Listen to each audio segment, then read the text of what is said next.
doctorant en sismologie à l'université de Nice-Sophia Antipolis. Donc je travaille sur les simulations de mouvements forts et les effets de site. Donc aujourd'hui, je vais vous présenter un papier que j'ai élaboré avec le docteur Bertrand Lejean. C'est sur la comparaison expérimentale des méthodes MASW et HRV bout de fond dans l'estimation des effets de site lithologiques dans le bassin de Damien. Ce projet a été financé par une collaboration Belgique-Haïti, c'est le projet Intérêt Préditeur 2012. Et il y a d'autres partenaires comme le Laboratoire national des bâtiments et des travaux publics, et le CNRS qui ont contribué à la réalisation de ce papier. Donc aujourd'hui, je vais vous parler essentiellement de deux paramètres intéressants dans l'estimation des effets de site. C'est le paramètre F0 déterminé à partir des essais HRV et l'autre paramètre, c'est VS30 déterminé à partir des essais MASW. Donc cette présentation, voici le plan de cette présentation. Je vais tout d'abord commencer par l'introduction, vous montrer l'importance de travailler sur ces paramètres F0 et VS30. Ensuite, je vais vous présenter le site et le contexte géologique. Et après, j'enchaîne sur les effets de site et les prospections HRV, comment on peut estimer, comment on peut comprendre les effets de site à partir de ce paramètre F0 déterminé à partir des essais HRV. Et après, je vais vous parler de l'estimation de VS30 à partir des méthodes MASW, une comparaison entre les deux paramètres nous permet d'estimer VS30 à partir de HRV. Enfin, on va parler de la variabilité, des conclusions et discussions, éventuellement discussions. Donc, je commence d'abord par l'introduction. Il faut comprendre que depuis une trentaine d'années, nous, les sismologues et ingénieurs, on essaie de travailler sur les dégâts enregistrés lors de séismes. Le premier cas où on a enregistré beaucoup de dégâts, c'était le séisme de 1985 à Michoacán au Mexique. Donc, à partir de cet événement, on a remarqué qu'il y avait beaucoup de dégâts, non pas seulement dus à l'amplitude ou à l'ampleur du séisme, mais à d'autres paramètres. Depuis, on essaie de comprendre les dégâts à partir de l'amplification de site. Et on a pu remarquer que quand on a une amplification de site, ça peut entraîner de graves dommages dans les bâtiments. Il y a aussi un papier que je soumets dans BSSA qui parle de ce problème d'amplification de site. Donc, une méthode d'estimation de cette amplification de site, c'est la méthode communément appelée HRV. Dans cette méthode, on divise les composantes horizontales par la composante verticale de l'enregistrement. L'avantage qu'il y a par rapport à cette méthode, c'est que ça nous donne une bonne estimation de la fréquence de résonance fondamentale. On peut l'avoir à partir de faibles coûts et c'est simple et facile à déterminer. Mais le problème avec cette méthode HRV, c'est que ça sous-estime l'amplitude réelle de l'amplification. Donc, une autre méthode alternative, ou encore une autre méthode ou un autre paramètre alternatif à cette méthode HRV, c'est le VS30. Donc, l'avantage avec le VS30, c'est que à partir de VS30, on peut classifier les sols et on peut déduire la réponse sismique du site. Et dans la figure juste ici, c'est le site où on a travaillé. Ce site, on le trouve à Damien. Damien, c'est une partie de la plaine du cul-de-sac à Port-au-Prince. Ici, c'est le contexte géologique. Voici le site d'étude. On voit très bien que le site d'étude est divisé en deux. À gauche, on a les alluvions marines de Cité-Soleil, ici à gauche en bleu, et en jaune, ici à droite, on a les alluvions de la rivière Grise. La rivière Grise, c'est cette rivière qui traverse un peu la plaine du cul-de-sac. Donc ça, c'est le contexte géologique de Port-au-Prince. Là, c'est vraiment... Port-au-Prince, c'est la capitale, un peu ici, mais il y a toute l'extension qui se retrouve ici. Donc, les effets de site, comme les effets de site, c'est notre sujet. Ce schéma ici traduit les différents effets. On voit que là où il y a les reliefs, on peut observer des effets de site topographiques. Les effets de site topographiques, ce sont des effets liés au relief. On peut avoir des effets induits comme des glissements de terrain ou des éboulements rocheux. Et après, dans la plaine, on peut avoir la liquéfaction par ici, ou encore ou encore des effets de cycle lithologique dans la plaine. Et le schéma ici, c'est pour vous montrer un cas réel. Ici, c'est une coupe, ou encore c'est un bloc 3D que je mets de Port-au-Prince. Voici ici Port-au-Prince avec le massif de la Selle un peu ici. Ça, ce sont les alluvions marines et ici les alluvions de la rivière Grise. Donc ici, le schéma représente ce qu'on avait enregistré pour une réplique du séisme du 12 janvier 2010. C'est la réplique du 3 mai 2010. On observe que pour ce bloc diagramme, pour des stations situées à peu près au même endroit, on a des enregistrements très différents. On voit ici que HCEA, le mouvement, il est très faible, tandis que quand on regarde sur HVCV ou HVPR, on voit qu'on a enregistré de fortes simulations. Donc c'est ce qui se traduit par ce qu'on appelle les effets de cycle. Donc pour des stations situées à peu près à la même distance de l'épicentre du séisme, on a des enregistrements très différents. À des endroits, on observe de forts mouvements, comme par exemple, c'est le cas ici à Canapé-Vert, à GCV, tandis que pour une station à peu près à la même distance du centre de l'épicentre du tremblement de terre, on a un faible mouvement. Donc cet aspect-là, on peut l'associer à ce qu'on appelle l'effet de site. Donc comme on est en hauteur, c'est de l'effet de site topographique. Donc deux types d'effets de site, l'effet de site lithologique et l'effet de site topographique. L'effet de site lithologique dont on va essentiellement parler ici, c'est plutôt lié à la géométrie du bassin, à un contraste d'impédance entre substratum et sédiments, ou encore à l'amortissement intrinsèque des sédiments de la zone. Donc, une des méthodes qu'on utilise beaucoup pour estimer les effets de site lithologiques, c'est ce qu'on appelle la méthode H-Chauvet. Donc, la méthode H-Chauvet, elle est intéressante en ce sens qu'elle nous permet de déterminer une fréquence de résonance fondamentale F0 ou encore l'épaisseur du bassin H par cette fameuse formule H égale à VS sur 4F0, où H c'est l'épaisseur des alluvions, VS c'est la vitesse de cisaillement et F0 c'est la fréquence de résonance fondamentale. Dans le cadre de cette étude, on a réalisé 32 essais achevés. Et voici ce qu'on a obtenu comme résultat. Là, on a fait une classification en fonction des valeurs de la fréquence de résonance fondamentale. Pour des fréquences inférieures à 4 Hz, on met en vert jusqu'à des fréquences supérieures à 10 Hz en rouge. Donc, ce sont les résultats pour la méthode H-Chauvet. Une autre méthode a été utilisée dans cette étude, c'est pour déterminer les vitesses de cisaillement. On a réalisé des essais microthermal measurement. Donc ça, c'est une méthode qu'on a utilisée de façon passive, c'est-à-dire on a enregistré les bruits de fond sismiques, tandis qu'on a utilisé une autre méthode MASW. Dans la méthode MASW, on a utilisé une plaque et un marteau comme source d'énergie.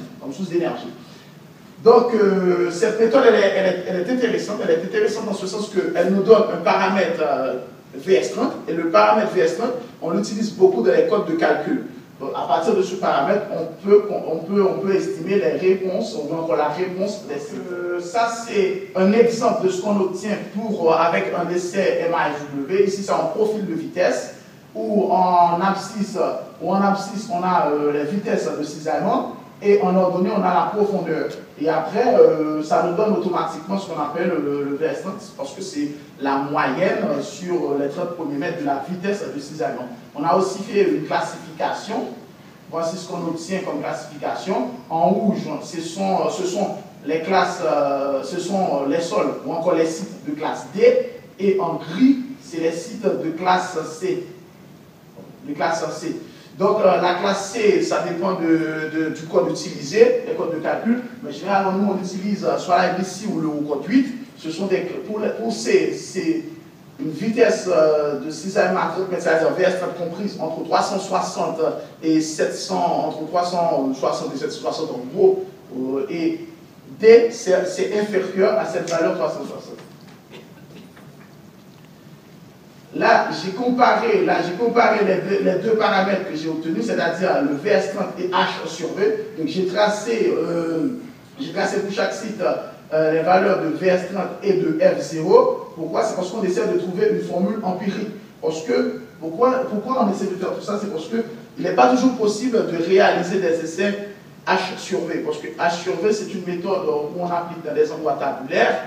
Et après, on sait que c'est une méthode qui utilise le bruit de fond sismique, le bruit de fond. Donc, des fois, c'est très bruité. Quand on est en ville, par exemple, c'est très bruité. Donc, si on peut avoir une formule reliant VS30 et F0, ça nous permet à partir de VS30 d'avoir les valeurs de F0. Parce que l'avantage qu'il y a, c'est que VS30, on peut l'avoir facilement, mais le problème, c'est de paramètre sur les 30 premiers mètres. Et des fois, on travaille dans des endroits où on a des couches beaucoup plus épaisses que 30 mètres. Donc, il est intéressant dans ces cas de donner la valeur F0 de préférence. Donc, voici ce qu'on obtient pour nos travaux. Donc, on a obtenu deux équations de VS30 en fonction de F0, et de A. A, c'est l'amplitude du pic, et F0, c'est la valeur de la fréquence de résonance fondamentale. Comme on sait que le sol, il a un comportement hétérogène, il n'est pas homogène, donc c'est différent à des endroits, donc on a forcément une variabilité. Là, ici sur cette graphe, on essaie de représenter les valeurs des spectres, mais en fonction des valeurs de VS30. C'est-à-dire, on a ici en ordonnée l'amplitude des pics, et en abscisse la fréquence, et on représente des spectres ou des valeurs de VS30. La coupe jaune, elle représente les spectres, ou encore le spectre moyen pour une vitesse de 0, conquête de 0 et 300, jusqu'à la coupe rouge pour une vitesse supérieure à 400 mètres par seconde. Qu'est-ce qu'on a remarqué? On a remarqué que à mesure qu'on augmente en vitesse de cisaillement, on a des valeurs amplitude supérieures. Par exemple, la coupe rouge, elle a une amplitude supérieure à la coupe jaune, ainsi de suite. Et aussi, on a un décalage vers des fréquences beaucoup plus élevées quand on augmente en vitesse. Il faut prendre avec pincette les équations qu'on obtient ici. Pourquoi? Parce que là, on a utilisé un travail avec 32 SH sur V et 32 SH sur V et 7 MASW. Donc, on devrait réaliser beaucoup plus d'essais, sachant que c'est très hétérogène. Des fois, on obtient des valeurs très variées, des résultats très variés. Donc, dans cette étude, on a classifié les sols à partir des paramètres VS30 et F0. On a pu aussi déterminer une relation entre VS30 et F0. C'est un travail intéressant en ce sens que Gofrani l'avait fait en 2014 pour des bases de données japonaises et européennes. Donc, nous, dans un premier temps, on a essayé de comparer ce travail-là qu'on a fait avec le travail de Gofrani. On a trouvé des résultats très prometteur. Donc là, on ne l'a pas représenté ici, mais on va le faire sûrement dans d'autres travaux. Donc déjà, on peut utiliser ces valeurs de VS30 pour déterminer les F0 à partir de l'équation et vice-versa. Donc,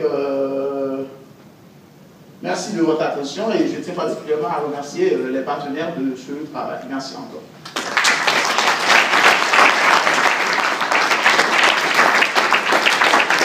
Merci, M. Saint-Claude.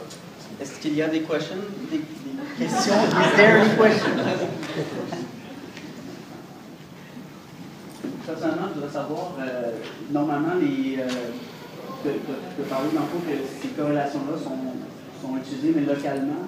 Est-ce qu'il y a des projets d'établir d'autres corrélations? Parce que dans le fond, vous quand même tout le temps faire des mesures H sur V et des mesures MASW. Est-ce qu'il y a d'autres endroits à Haïti ou autour de Port-au-Prince où ils vont déterminer des corrélations comme ça? Ok, merci pour la question. En fait, c'est très intéressant dans ce sens que je l'avais mentionné dans la présentation, parce que nous, on a utilisé ce projet pour tester la méthode, pour essayer la méthode, parce que c'est quelque chose qu'on fait déjà, qu'on réalise déjà. Moi, je vous ai dit que dans le papier de Gofrani 2014, il a fait plus ou moins le même travail, mais sur d'autres bases de données comme le KickNet ou d'autres bases de données, pardon.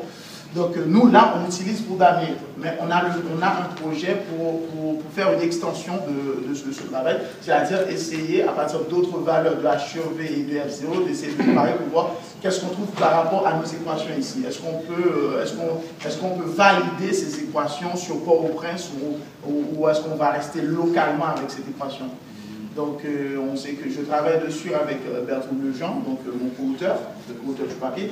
Donc là, je pense que pour Vancouver 2016, si Dieu nous prête la vie, peut-être qu'on va présenter des trucs comme ça. D'autres questions? Là, vous avez présenté donc, des données de vitesse de propagation des ondes de cisaillement déterminées par MSW. Est-ce que vous avez fait des essais, par exemple, au pisocode sismique, afin de vérifier si les valeurs que vous avez obtenues par MSW était conforme à ce qu'on obtient avec le pisocode? Non, pour l'instant, on ne l'a pas fait. Peut-être c'est intéressant de le faire, oui. C'est intéressant de le faire, mais ce qu'on a fait par contre, et comme il y a un microzonage sismique qui a été réalisé après le séisme de janvier 2010 par le LNBTP, le Laboratoire National et d'autres partenaires, on a essayé de regarder nos valeurs par rapport à ce microzonage. Comme eux, ils ont donné une carte de classe de sol, donc nous, on a essayé de plus ou moins regarder nos valeurs par rapport à cette carte, mais on sait très bien que les valeurs de VS30, on sait très bien que ça peut varier énormément d'une méthode par rapport à une autre. Donc après, oui, c'est peut-être intéressant de le faire, on va noter ça.